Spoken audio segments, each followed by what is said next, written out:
Welcome to the Breeder's Brew, the dog breeding podcast hosted by myself, Sarah, the canine family planner, and me, Isabel, the canine nutrition coach. We're promoting responsible breeding by unpicking the minefield of breeding myths and methods for owners wishing to expand their whelping wisdom. Thanks very much for joining us today. This episode will be hopefully very useful as we will be going through what is traditionally included in many commercially available whelping packs. We'll go through all the individual bits and pieces and we'll add our thoughts and opinions. What do you think, Sarah? Yeah, we're going to go through and decide whether the items are yay or nays. So let's get on with the show. Got an interesting story from somebody that's used one of my stud dogs, confirmed her in pup. It was just a progress scan. So it's actually a 49-day plus scan because you can actually see fetal development, bone structure, heart chambers, heartbeats, that kind of thing. Anyway, so I said to her, do you need any bits off of me, basically? Because I have a lot of puppy paraphernalia and whelping stuff, and I have it for my own dogs. I rent out bits and bobs. She has a litter due for my stud dog, and the female is actually out of one of my other stud dogs. I was like, is there anything you need? You can have it, just let me know. Generally with English bulldogs, a lot of people will, for the first few weeks, have them in a puppy box or an incubator. So I'm like, you can have my incubator, or I've got two. And she was like, oh no, I normally just use a indoor rabbit hutch, which a lot of people use for some of the bull breed. I just normally use an indoor rabbit hutch, stick a heat pad in there. That I do for a couple of weeks. I'm like, oh, that's cool. Equally, I've got one up. I've never used it, but I've got one up in the loft if you want it. And so she said to me, which I thought was a bit weird, she said, oh no, like I buy a new one every time. So I was like, what do you mean? And she's had at least, this must be her fourth or fifth litter. So I was like, what do you mean you buy a new one all the time? So she said, oh, like with babies, like you're not meant to reuse the stuff. You chuck it all away and you start again. Now, I don't have kids. You don't have kids yet. I understand it from an emotional point of view. I don't know, something happened to the baby where you'd be like, do you know what? It's either kept for sentimental or we disregard it because, I don't know, it feels jinxed. There's some crazy ethos that like you buy everything new, which I guess is like the whole nesting terminology. You buy all new stuff in when you have a new baby, which I get is exciting from a purchasing point of view. From a marketing point of view, it's great. Guess what? Everyone chucks all their stuff away and then they buy it all over again. I don't know. I don't know whether in the 1930s, 40s, that was happening back then, or whether this commercialism element has crept in and then that's become the thing to do. Or family planning. You didn't think you was going to have another child, so you've chucked it all away, so you've got to buy all over. Like whoever thinks like, right, we're going to knock out 4 kids in this amount of time, so we might as well keep all the equipment. But that was just a really new element to me, that there might be some breeders out there that chuck everything away and then buy it again a year later. Just seems a bit crazy for me. I think maybe from a storage element, that might be a sensible thing to do, because I know storing the stuff, I have storage units full of puppy pen, whelping unit, all sorts. So, okay, from a storage perspective, that makes sense. And I don't know, maybe from a hygiene perspective. Yeah, but again, that's where I'd think if something went wrong with the litter, okay, that makes sense. Absolutely. Yeah. Throw it away whether you think it's jinxed or infected. If it was a happy, healthy litter. But again, we don't have children, so maybe we're missing out on a key part of psychology here that is drilled into people when they have children. The whole conversation sort of baffled me a bit, and that's why I thought I wouldn't be chucking my stuff away every litter. I'm sure people that regularly have litters, that would be a crazy thing to do. So I don't know, maybe it's the people that have one litter a year or less, maybe one every 2 years, that it seems a sensible thing to do. Just stick on Facebook Marketplace, get rid of it and just buy it all fresh again.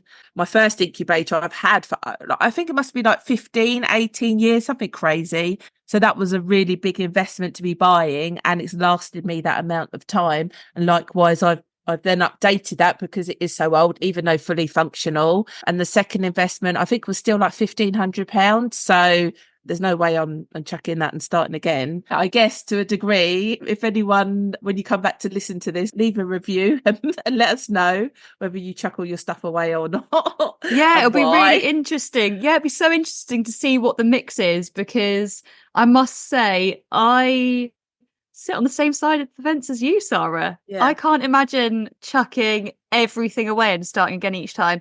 And I must say, I fall in the camp of people that has a litter less than 1 year. So I'm falling into the category of people that would struggle for storage, that doesn't need it every year. But I still can't imagine throwing it all away. No, and I'm sure we're a lot more environmentally conscious nowadays. So it's all about recycle, reuse. I mean, people have gone from throwable puppy mats to washable puppy mat. Just thought it was a really weird mentality and mindset to have. But interestingly, that is somebody that you, in theory, is very closely aligned to you and what you do, in the same breed. Yeah. Quite experienced, had a decent number of litters, dealing with a beautiful, very well-bred dog. And actually, of course, but it is quite interesting when you think that's somebody that is on paper so similar to you and what you're doing, yet has a completely different approach even to whelping supplies. So it just goes to show there must be a real divide in what everyone does. And actually, it must raise an awful lot of questions, particularly for people that are breeding. How do they know what they're supposed to do? Which brings us on to the whelping kits. These are your whelping, pups are on the way. You want to prepare all the environment and get that right. What are the things that you should be needing? Just on a deluxe one that I'm looking at, they talk about having a stethoscope. Have you ever had a stethoscope? I shouldn't laugh. I have never used a stethoscope during whelp.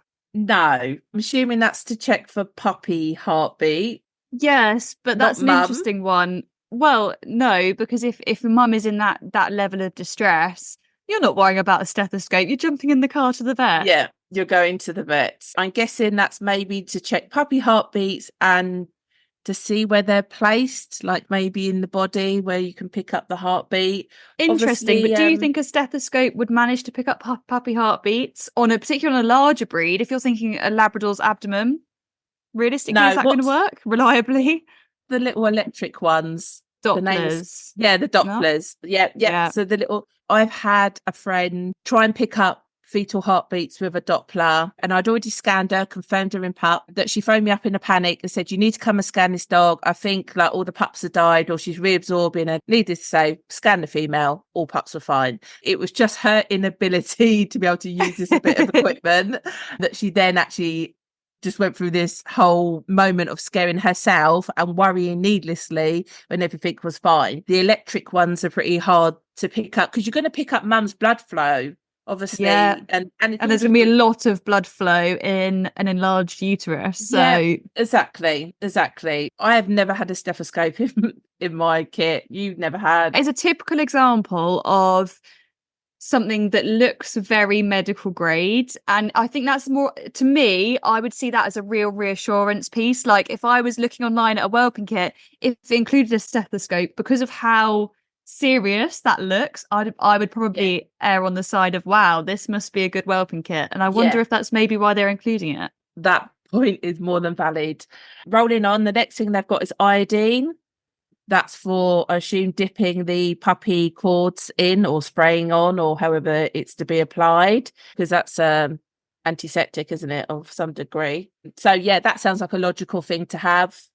I must say, I do have some form of iodine in my own personal whelping kit when I'm coming around to it. So I don't disagree with that. As to what grade it is and how, what size that is in the kit, that would be something I'd consider. There's a particular brand that I do use and I do always have it to hand. Don't always use it. See, I wouldn't even know. I don't even know what is good iodine and what's bad iodine. Next on the list is just one pair of sterile gloves. Well, that's handy if you've got someone helping you, isn't it? And it's got inside accessory pack, including apron. So an apron, a plastic apron and a pair of gloves by the looks of it. I mean, one pair of gloves is not going to help. If you put that pair of gloves on and they rip, or you've got a helper with you, there's no point just one of you wearing them. They might not fit. I don't know many people that have worn gloves, back in the old uni days when I was stuck in my lab for days on end, there was, I kid you not, 6 different sizes of gloves that we could wear in the labs. And everyone had their own favourite. Some people would rather wear the ones that are a little bit smaller and tight to the hand for dexterity. Yeah. Some people would rather the ones that were a little bit too big on them so that it didn't feel too constricted. Hands come in all different sizes and shapes. Yeah, exactly. So, these are some big bad boy hands. These are. So whenever I see like supplied gloves, I'm always like, mate, they're not going to fit. Okay, so next on the list is Royal Canin First Age Milk, complete with feeding bottle, teats and measuring scoop. So formula milk, basically. That's quite unheard of to see a whelping kit include formula milk, actually. So that's interesting. I had a quick Google whilst you did, just to see what the most frequently bought, without dropping any names. Should I not have said whelping that? kits were. No, it doesn't matter because we don't have any affiliation. It doesn't matter, does it? But okay. I had a look at, and a lot of them didn't have formula milk. So it's quite surprising that one does. Well, this one was the Duluth kit, to be fair. To me, having backup formula milk is never a bad thing. There are some brands I prefer over others. My preference, I do like a Royal Canin Protec because that does have the colostrum booster in it, doesn't it? So I completely agree, and that is exactly the one that I always have in stock before I am due a whelp. So yeah. So, but like you said, I would always have something's better than nothing, and there's no way I would have an impending litter and not have puppy milk sat here ready, because God forbid the worst happened, or even not the worst, just a little bit of a unfortunate situation. You're short with no puppy milk. I think in the later podcast talk about, I see online about people going, puppies aren't suckling, should I start supplement feeding? And they're only like a day, 2 days old, which is always a massive no. We'll cover that in a different podcast. I definitely think we need to, yes. And pin in that, but maybe put a little note down about supplement feeding. Likewise, having formula milk is also good to give to mum, especially towards the end half of her pregnancy. Obviously, her stomach is totally squished in with all the puppies, particularly if they're kibble fed. It can be quite uncomfortable for them to eat kibble, because then it's going to expand in their stomach, making them feel more uncomfortable, which potentially puts them off wanting to eat again. So I always say to people that formula milk is just a good way of getting some nutrition into your female without her realising she's eating food technically towards the later stages of pregnancy. So it would be good for that, not just for the puppies, but also for mum too. And also, as a side note, which I guess we'll talk about on another podcast in regards to bottles and stuff, the ones that come with the bottles, I don't actually think are that bad for most breeds, which is quite unusual, because normally back in the day, this wasn't even available. You just had to go and buy some baby bottles, and you'd have all these weird like orthodontic teats and stuff for humans that didn't work for puppies and that kind of stuff.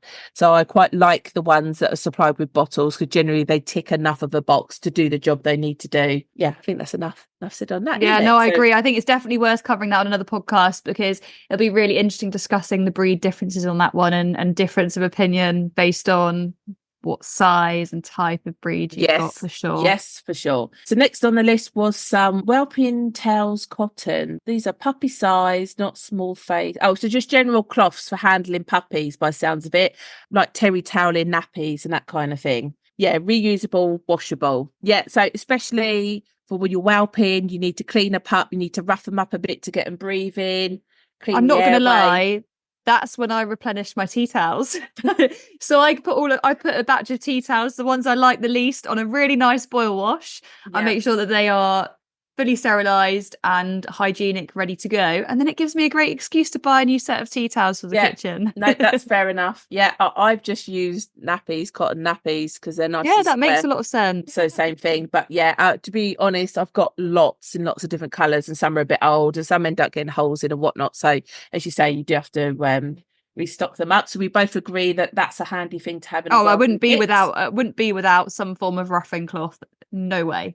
If it came to it, I'd be taking my jumper off and using that. Yeah. It's just not an option. Whelping box pads, high absorbency rate. So I'm guessing these are quite large puppy pads or incontinent pads, or whatever kind of pads. Definitely handy to have, especially for whelping. I know some people use newspaper, then gather that all up and then put the bedding in. Yeah.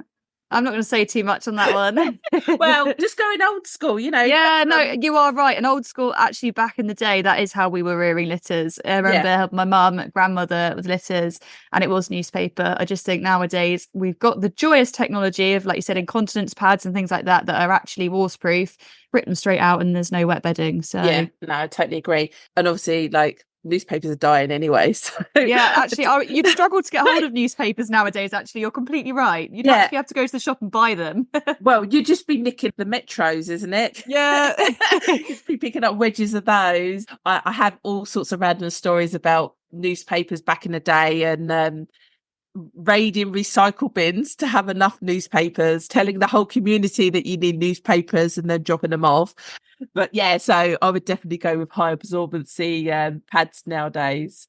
Right, a few this other Whelping things. Kit you're reading out so far is not too shocking. No, it's not too shocking, but we're not all the way through it yet. Okay. We've got some sterile syringes, some 2 ml, 5 ml, and 1 ml syringes. Always handy to have. I would totally agree with that. For making up milk, syringing milk, general fluids, calcium for mum, whatever bits and bobs. So they're always going to get used, syringes. Some sterile cotton wool boxed. Yeah, so cotton wool's never a bad thing to have. Like baby wipes and kitchen roll. You need all of those. Yeah, all for different reasons. Yeah, and some litters you'll use more of one than the other. It's really weird, but you always need all of them in. Then next up is paper ID bands. So these are puppy ID collars. All well and good, but most of those puppy ID collars are just glorified wristbands, like the ones you go wear to a festival or an event and they put on the paper bands. That's all well and good until you are dealing with 100-gram puppies. Yeah. They look ridiculous. Yeah. Not fit for function, in my opinion, for a lot of breeds. What's your recommendation? Well, what do you prefer? I generally prefer going by eye. I generally find it my breed tend to have small litters. I should start with the caveat. I've got miniature dachshunds, so for me it's very rare that I would end up with a litter larger than, say, 6, and even then, by the time you've got the split of boys and girls, tan markings is a really easy way for me to tell, particularly at newborn. If I had to use IDs, I would be leaning towards paracord collars, in my opinion, particularly the ones that you just gently pull on them and they automatically extend very quickly, because I have heard one too many horror stories about other types of whelping collar, in my opinion. What about you, Sarah? What do you use? Because obviously Labradors, you can end up with 9, 10 that all look absolutely identical. My Bulldogs, I don't have any problem of telling any of the pups apart, so I've never put a puppy ID collar on a Bulldog litter.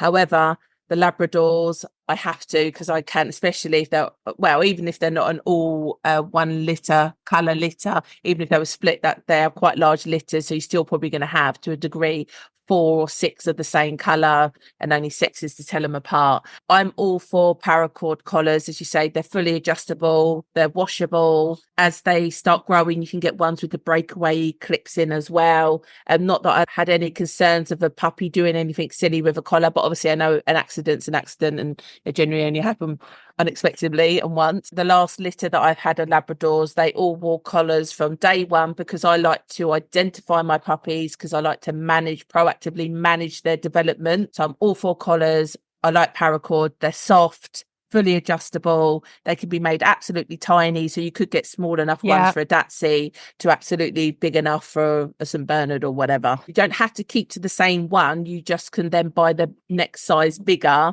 that's a bit more chunkier and will last equally as long. So I just had 2 sets, a newborn and the puppy collars, and they kept them on till 8 weeks, and I actually then gifted those to the new owners as part of their puppy pack anyway, so that's a nice little sentimental value to it, and they did the job. And obviously colour's quite important, so at least with the paracord, it comes in all really fancy colours. It's not just a case of solid colours and that your white ends up looking like your silver or your grey. You can literally have designs, different patterns, so they never be cross-referenced. So I'm all for collars for the right breeds, for the right reasons. I'll jump in here with a caveat as well. Years ago, we helped a friend with a litter, probably going back a decade now, if that, and we went round and saw the litter, and they had all Velcro collars on, and this was a Dachshund litter. Tiny little pups, Velcro collars. We went, checked over the litter, and horrifyingly, they had literal sores around their necks from the Velcro collars. And I don't know why Velcro collars have become as popular as they have, but it doesn't seem to be a niche problem. I mean, we're all in all the Facebook groups these days, and I am forever seeing things pop up about Velcro collars. I do not understand their popularity. There is no benefit of them whatsoever. And I think when paracord collars nowadays are so easy to get hold of, I can't imagine wearing Velcro around my wrist. I mean, goodness, it is actually really sharp. And if you think, for example, you know, your Rain Max that you walk the dogs in or whatever, and they normally have the adjustable wristband, don't they? With the Velcro that goes across. And I'm sure we've all been there where we've done it up and it starts really irritating your wrist. And I just think, imagine that on a couple of day old pup with skin that soft. It's just crazy. So if they're in any whelping packs, they'd be going straight in my bin. Bit them or burn them.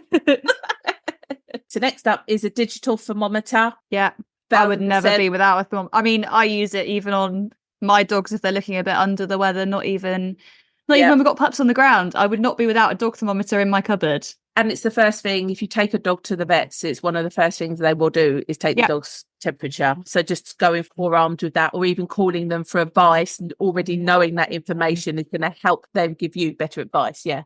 Also, just when it comes down to digital thermometers, I would get a quick read thermometer. You can get one at the pound shop. Cost you a £1 or maybe £2 nowadays. Yeah, nowadays nothing in the pound shop's a pound. It will be a 30-second read where if you literally go on any online stores where you can get next day delivery, you can get a 10-second read thermometer, which for a dog is the difference between them letting you take their temperature twice a day and not. Absolutely, I couldn't agree more. And also you can get ones with a flexible end. So if they're sitting down, you can still get it in, because for a dog's temperature is through the rectum with a bit of Vaseline on the tip. To me, digital thermometer all the way. And I agree. And I'll add one more thing, because I had a bit of a health scare on mine recently and had to take temperature. I've also got a big window thermometer, and it's exactly what it says on the tin, where the window on it is probably a good inch long by, I don't know, half an inch. My measurements aren't great,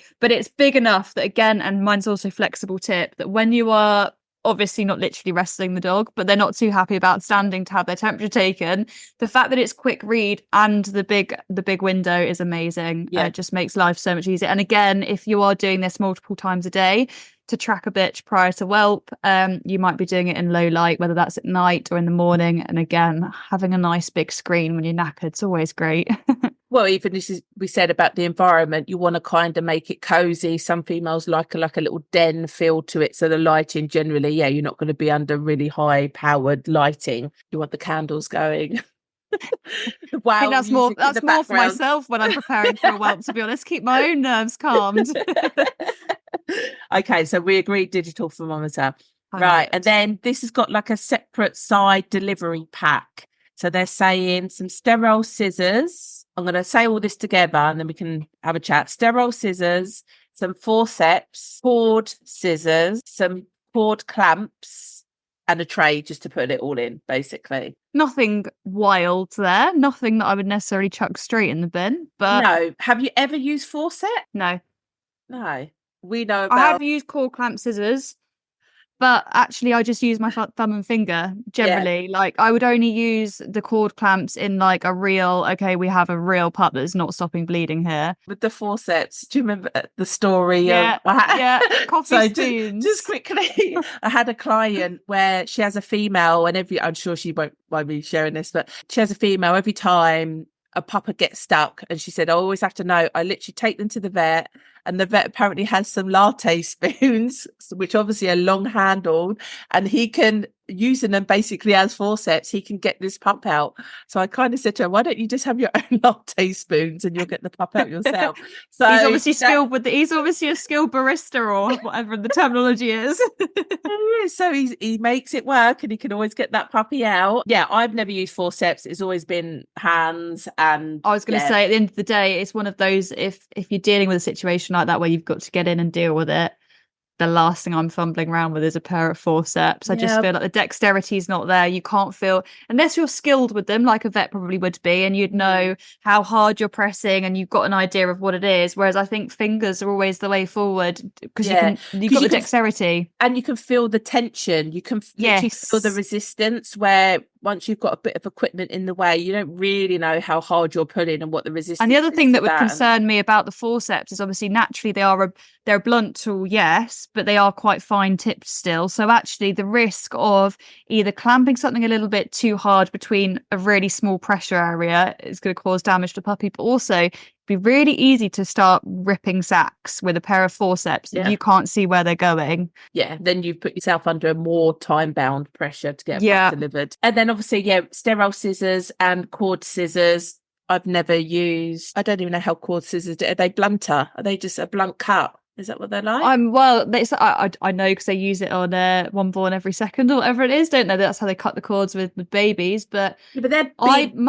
I must, yeah, they secateurs or whatever. Shears. Human umbilical cord is so much massive. Significant. Yeah. I mean, I must say, I do always have a pair of scissors pre-sterilised to hand. I would never whelp a bitch without a pair of scissors because you never know, but I don't tend to go for them.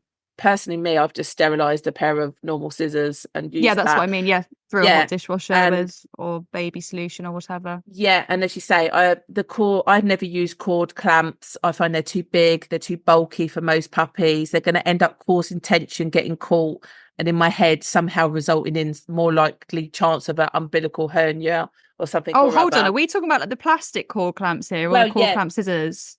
No, both. We're talking about both. Okay. Sorry. Yeah. So cord scissors, and then I rolled on to cord clamps because that was next on the list. Cord clamps are going in the bin for me, 100%. Yeah. So I've always, it's a question I get asked all the time as well. It's something that people are really paranoid about messing up. And I don't know if it's just because it's carried over from being quite a significant thing in humans that they feel equally it's significant. And obviously it is. If mum chews it off, that's all fine. Choose the cord to detach the afterbirth. Some people say we've already gone through iodines on here, so some people could just do the iodine and leave them be. Some people like to tie off. If I tie off, it will either just be a couple of doubled up bits of cotton thread or just dental floss, and that's it. Because within 3 days it's dried up and fallen off anyways. But I must agree with you. I think that's a far better tactic, because if you think a little bit of cotton wrapped around the cord, firstly, mum's not going to notice it and less likely to be bothering with it and paying it attention. Whereas if you've got a great big plastic clip on the end of a puppy, it's going to bother mum. A lot of mums do get funny even about some whelping collars. So step one. And I would be so worried about umbilical hernias. If you've got a puppy dragging around a cord clip nearly the same size as its entire body, that's just insanity to me. And naturally, if you've got them on vet bed, those plastic clips could so easily be catching on the vet bed. Yeah, so we're binning the clamps then. We both agree with that. 100%. Clamps are going in the bin. I go cotton every day. Final bits on the list is a nasal bulb aspirator, which I 100% agree with. Yeah. And I don't even think that it needs to be fancy. Cheap ones are fine. Like I've had fancy ones, I've had narrow tipped ones, big tipped ones, but actually I'd rather just have one. I've realised that you can't be too heavy-handed. Like people are, oh, how much suction is too much? No, to press the whole thing, suck out as much of whatever you need to suck out and keep doing it as many times as you need to do it. People want to do these little puffs of air and it doesn't create the right suction to move whatever gunk they need to move. I found bulb aspirators useful for initial being born, if you're opening the sac or you've got a slow pup, and obviously head down, you want to let all the fluid drain out naturally anyway, but you can encourage it and then use an aspirator. But even when you've got pups feeding and you start seeing nose bubbles and that kind of thing, then again, some people will just do a bulb aspirator after every feed on every puppy, just so they know they are clear of any congestion, so it doesn't sit on their chest basically and cause bigger problems. No, I completely agree. And again, I wouldn't go into a self-whelp without a bulb aspirator. For me, I will aspirate every puppy that is born. It's just something that I've always done. Yeah. We always do it. Why would you not? I mean, that puppy's just come out of a fluid-filled sack. For me, it's just a given. Give them the best start to life. And again, I think a lot of people are so worried about being gentle with a newborn puppy. But my goodness me, if you've seen a mum left to her own devices, she is rough. She will flick them round, give them a real good going to get them up and started. So I think, like you were saying, even when you're what you would some people consider as a bit heavy-handed with a bulb aspirator, it's still gentle compared to what mum would be doing. So Good. Right. So we're ticking the bulb aspirator. Next up is hygiene wipes. So we kind of said about baby wipes. Obviously, we talked about gloves. I know some people love anti-bac. Some people love gloves. Some people love just washing their hands until they're sore. And say you got hand wipes, all that kind of stuff. So basically, whatever your preference is in keeping clean and tidy, do whatever you prefer. Or wipes of some form. I don't think either of us are going to disagree with that. Sterile lubricant. 100%. No shadow of any doubt. For me, that is one of my must-haves pre-whelp. Yeah. Have you used it often? Yeah, I couldn't name a whelp that I haven't used it, because even if I'm using it just for the thermometer, so I'm taking mum's temp for the last week prior to whelp, it's going on the thermometer every day. So that's just one use, and that's before we even whelp the pups. If you're feathering, I'll be using it before I feather to make mum more comfortable. And then even if I'm helping out a stuck pup, then it's an absolute given, and I will be using it sparingly. Fair enough. Yeah. So I agree with you. I concur on all those same reasons. Aprons, we've already covered. Antibacterial wipes, already covered. Hand sanitizer, we talked about. Sterilising tablets. Yeah, whatever your preference is. Treat puppies the same way you would babies. It sounds really silly, but the number of people that kind of forget that the immune system of a puppy is not fully formed is quite scary. No, if you wouldn't be sterilising a baby's bottle in it, why on earth would you be sterilising something you're going to use with newborn puppies, in my opinion? Enough. The old big brands, what I use, Milton Solution, don't know if we're allowed to name drop, but that's what I use. It's tried and tested. I'm sure my mum used it to sterilise all of our bottles as children, and that's why we maybe got into using it for the pup stuff. It's worked for us for the last couple of decades. Yeah, fair enough. And then the final item on here is about PDF printables, and I imagine they're going to be a weighing birth chart tracker of some size, shape, which I'm all for. So I'm all for regular weighing of puppies to know the development of each individual puppy, just so you can have awareness if anyone needs any intervention, and also as a preventative management point of view as well. Yeah, completely agree. Some of the things on there we would bin, but actually overall that's not a bad whelping list, kit. but that was the deluxe, so we didn't go in cheap on that one. Yeah, there you go. And there were still things we would have binned, to be fair. So it kind of raises the argument, are you better off buying individual items? I don't think I've ever purchased a whelping kit. Probably now, because I already have some stuff in stock, so to speak. So whenever I have a litter, I'm just topping up my original items that I have. So I'm going to quickly look through the list of things that I generally like and don't like. That kit actually didn't mention anything about a heat source. No, it didn't. Obviously, conversations to be had over heat pad, heat lamp. I am a heat pad kind of person, because I like the fact that the puppies can move off and on depending on how hot or cold they are, where if you have a heat lamp, dries the air out of the actual room, so it changes like the humidity of the room, but also a heat lamp will cast its heat out further, which means it's probably harder for a puppy to get out of that and escape it. So I'm all for a heat pad, and a lot of people get a bit worried about, I'm going to name drop, I don't know if I'm allowed to, but Pet Nap are to me the best heat pads that we've got. And some people you'll see sort of post online like, oh, it doesn't feel like it gets hot enough. And it is one of those, if you were to rest a book on it, that book would be hot. So it's pressure generated heat, isn't it? No different to put an electric blanket on with no bedding on top. It's going to lose the heat. But as soon as you put bedding on top and you get in bed, then it's going to warm you up and make you toasty. So I'm all for that type of heat. What you do have to be careful with some breeds, especially the heavier chested breeds like bulldogs, heat coming up from the bottom with soft bones. People generally worry about having flat chested puppies because they're sitting on that weight on their chest. So if you have a heat pad, you need to have bumpy bedding, so teddies, toys, rolled up towels, whatever, pillows, whatever, but it needs to be that if they need to, they can rest their head up so they're not solid flat out laying flat. But as I say, that is breed dependent, because I'd be less worried about that for a Labrador puppy. But my Dachshunds, I've not got to worry. Absolutely. Naturally, they're not swimmers and flat chested pups isn't something we traditionally don't get me wrong, obviously, like anything, things can happen, but it's not an immediate thing that I'm concerned about. And access to heat is far more important. When my puppies are as small as they are, which are tiny as a small breed, mums are generally only 4 kilos themselves, so you can imagine the size of the pups. it's so important to have a suitable heat source because they lose temperature so quickly. Yeah.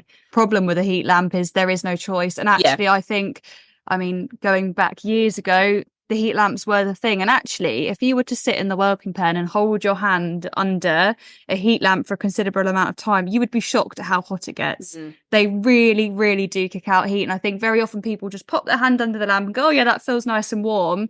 But how often do you sit there and hold your hand there for 20 minutes like mum would be lying down with the pups? Yeah. And they really can be scorching. Or on the other hand, you put them too high and they're just not kicking out enough heat for newborn pups. I think as a tool, they are very hard to control the correct ambient temperature because you have to get the hanging height just right. And I know something we always used to sort of have in the back of our mind years ago when we used to use them is having a suitable tether for something as heavy as a heat lamp.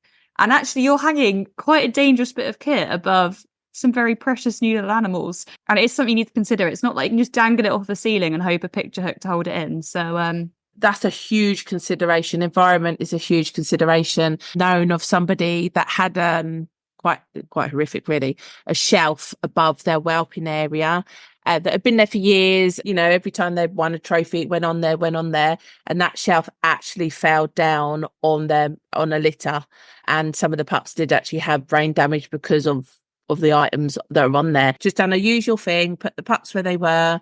So yeah, I'm always a bit conscious of anything above a puppy pen after hearing accidents that horrific... happen. Creating a self-whelping area and environment, the more you mitigate risks in that room, you're already onto a winner and you're reducing the chances of an accident. And accidents are generally very avoidable. So why would you not take the time? Yeah. Exactly. So not that you could have ever guessed about the shelf and it's absolutely horrific, no, but you can all learn from that. Every day is 1,000%. absolutely a school day, and I have litter due soon and I will be making sure there is no shelf above that whelping box now. No shelves. Another thing that I had on my list that wasn't detailed there was nail clippers, like baby nail clippers. Obviously that's not for the initial whelp, but puppies' nails grow fast. You need to regularly keep those short and trimmed to avoid any irritation around the glands, the mammary glands, the teats. So I'm quite an active person of making sure nails are short, super short, for as long as 100%. possible. And I actually think we should maybe revisit that in a little more detail on another podcast, because it's another thing that I see an awful lot, and something I'm asked all the time. So it's obviously an interesting topic, and there's a lot to be said on that one.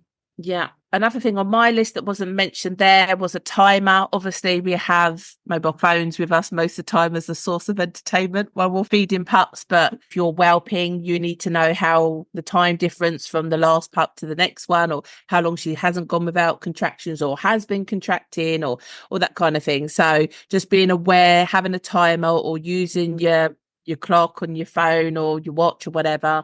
I told you my last litter, wasn't it? I said, I'm loving my smartwatch because I could just set the alarm on there, and it was a game changer. Obviously, like a phone can do everything that I could do on my smartwatch, but it just felt so much easier to set the timer on my smartwatch and it not to like beep off in my head with a phone. It was just there, turn it off, on to the next thing.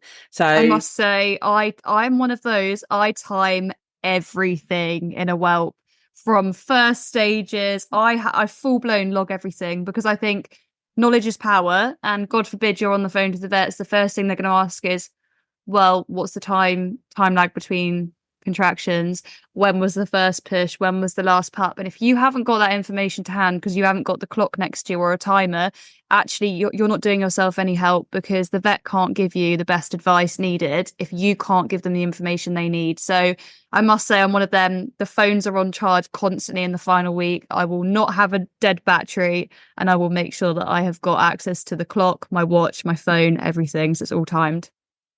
Amazing. A few other things that I had on the list was like a Wi-Fi camera. I know some breeders, not necessarily for whelping, but they actually have cameras available on their puppy pen, so the new owners can, like 24/7, so new owners can dial in and watch their pups any time of the day. I'm not sure I would go that far with it, but I know that's what some people do. But generally, from like general observation of dogs, I know people where they're like, oh, she's in her final week, she's due, and I have to go to this appointment, what shall I do? And generally I say, well, if you can't get somebody in to to watch her or pop in, then like set up a camera, and at least you can dial in frequently, and if anything starts kicking off, that you can act on that as soon as you can. So I think it's always handy having some form of camera. I know I've done it with mine, but I just can't bother to get out of bed, and like, they're making a noise, what are they doing?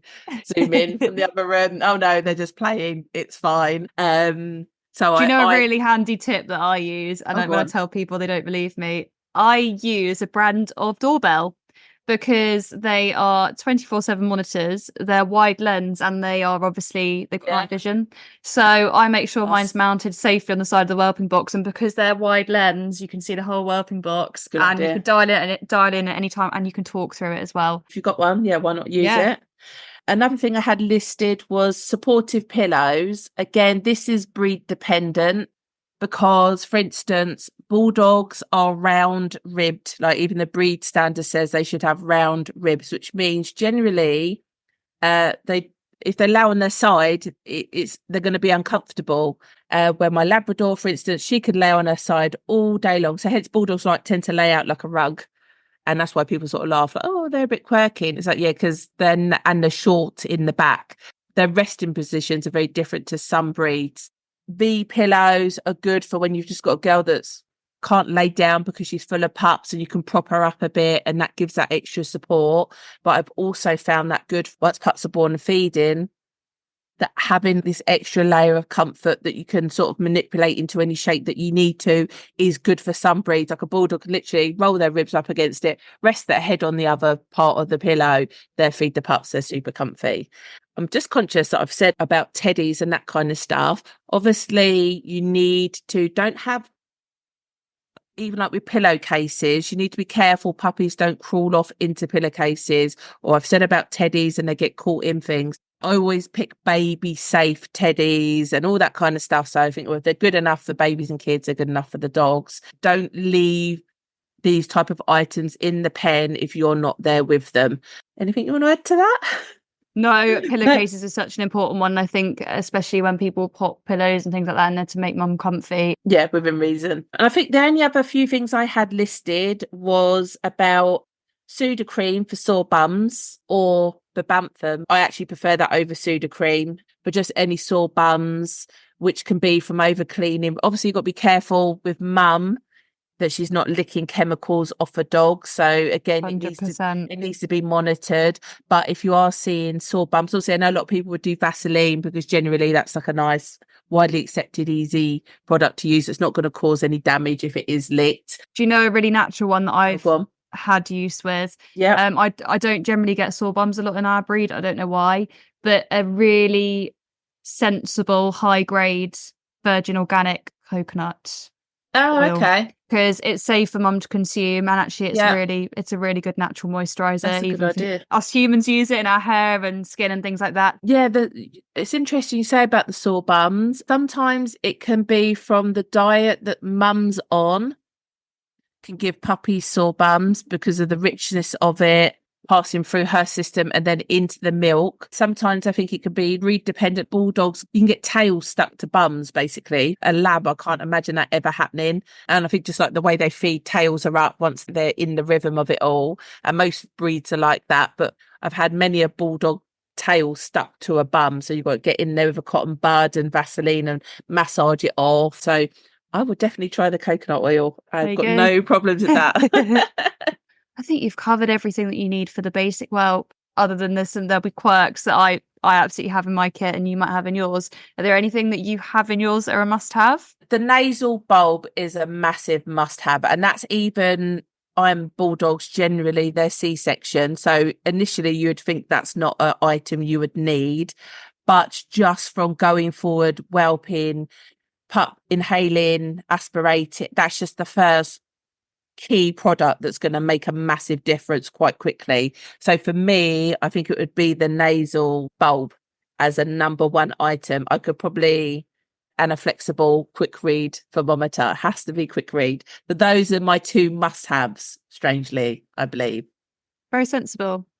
I've got a couple more I'll chuck in just because for me, there's something that I absolutely will have that you've not mentioned. And obviously, me being a canine nutritionist, there are certain things that are dead important to me. Bone broth, absolutely a given in my girls' diet right before whelp, because similarly to what you were probably saying there about keeping your girls full and you using the puppy formula, for me, that's what my bone broth does. I make it myself in a slow cooker, and I make it in as many batches as I need. And with it being such high water content as well, when mum's off her food during whelp and things like that, first stages, depending on how long it lasts, I love the fact that I can give her bone broth because it is packed full of nutrients that she can digest and get benefit from. And it's high in water, so it keeps her hydrated. So for me, that's like my absolute. And then also straight after pups to combat dehydration and help with milk and everything like that. It's my version of rehydration, basically. So that for me is a super must have. Yeah, it's not anything I've ever done. I have to share my secret recipe with you all. I have to put it in the show notes, won't I? Now I've mentioned it. Must admit, I'm never going to make up anything. A bit like this liver water that everybody uses. It's just not happening with me. I could just about. That's also a given for me. That was the next thing. I always make sure if I haven't bought in calf's liver before the whelp, I at least make sure that my local farm shop has organic calf liver in stock, because I am not messing it. For me, if you need it, you need it. Yeah, no, it's fair enough. I just make sure I've got it to hand. I know there's a company online. Well, they were online that sell the powder that you'd reconstitute it in, and they disappeared, but they popped back up. Another one's popped back up. Yes. I don't know if it's. I don't know if it's a different one. Well. It was this week, funnily enough, and I had a good old nosy thinking, could this save me time? But no, I'm personally sticking to my. No, that's fine. Yeah, you're gonna. But it's better than nothing. If you're not the sort of person that's making your liver water, that's fine. But see, I would be, rather than both of those, I would just do liquid Life Aid. Yeah, which is actually I think they've discontinued it now, or it's very hard to come by. Which is it was like a farmer's product for lambs or cattle or whatever, but it just has all the essential electrolytes, vitamins, blah blah blah blah blah in it. So I think, and that's why I believe most people have switched over to Oral Aid or your alternatives of bone broth and the liver water. So I think in essence they're all to kind of do the same thing. I must say, I do have sachets of Life Aid in my cupboard still, because again, I'm one of these. I'd rather have it and never use it. Yeah. If it's not going to cost me the earth, have it sat there. But yeah, it's cracking stuff. Yeah. So I think that would be my alternative to messing around in the kitchen. I could just about put on an air fryer. Come on. Slow cooker for the bone broth. You manage. I haven't got one as well, so there's no excuse. Okay, so do you want to wrap up this podcast? Yeah, I absolutely think we've covered our must-haves for sort of the run-up to whelp, and hopefully everyone's found that useful, because there is so much information out there when it comes to whelping. It could, like we said, hundreds of different whelping kits to choose from with useless things in. So hopefully this will have been a benefit. Yeah, well, hopefully you now know the items that you need for your breed, rather than buying some generic kit that you're never going to use half of. But if you want to do that and feel like you've ticked all the boxes, that's fine. But just be aware that you're probably not going to use half of it. Yeah, and that's the thing. The joke is there'll have been things that we've missed off, even in this conversation, that afterwards I'll go, oh my goodness, I definitely have this in my kit as well. If nothing else, it gives everyone a good grounding on where to start. That's fine. We can do a podcast version 2. Okay, right. Let's wrap up for today then. As usual, thank you for listening to us. It would be great if you shared us to like-minded people, that you subscribe to wherever you're listening from, and that you rate us and leave a review. Absolutely. And if you ever have other topics, or just would like to put your own comments in on what we've discussed today, we always love to hear it. So that's it. That's bye from me. Bye from me too. See ya. Hey, just a quick one before you go. Head to breedersbrew.com to claim your free critical care sheet and to receive your invitation to join the Breeders Brew community forum.